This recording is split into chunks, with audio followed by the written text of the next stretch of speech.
De stiefzoon van de Duitse piloot Georg Wilhelm, die in de Tweede Wereldoorlog boven het Noorderleeg om het leven kwam, wie het onwezig bij de betinking.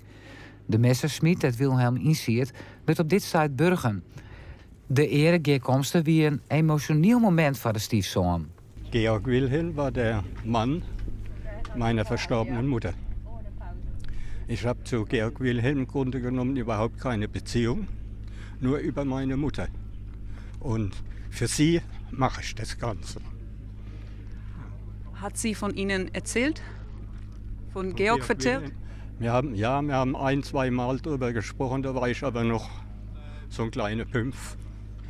Aber ansonsten nicht mehr. Und was hat sie Ihnen erzählt über Georg Wilhelm? Was hier passiert ist, das hat sie mir erzählt. Und dass sie dann später in Neustadt mit dem Stahlhelm in der Kirche geheiratet hat. Ja. Eerder deze week is een begin maken met het opgraven van het Duitse jachtvliegtuig. De kans is groot dat het lichaam van de piloot nog in het wrak aanwezig is, maar het is nota nog net voen. De EOD is ook bij de berging aanwezig vanwege de munitie, want er binnen al tal van onderdelen voen.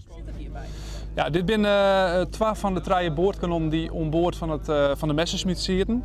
Die zit in de voorkant van de neus, zeg maar. En het is een flink kaliber, 1,3 centimeter.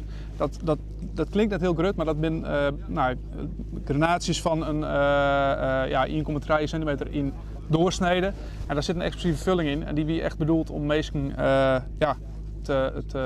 om te lissen, zeg maar. Het is de bedoeling dat alle resten meter voor meter uit de groen hellen worden.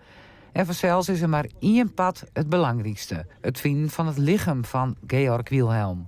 Ich bin überrascht über das Engagement, dass man so lange ist, in 80 Jahren, dass man so lange am Ball bleibt, um solches zu schaffen.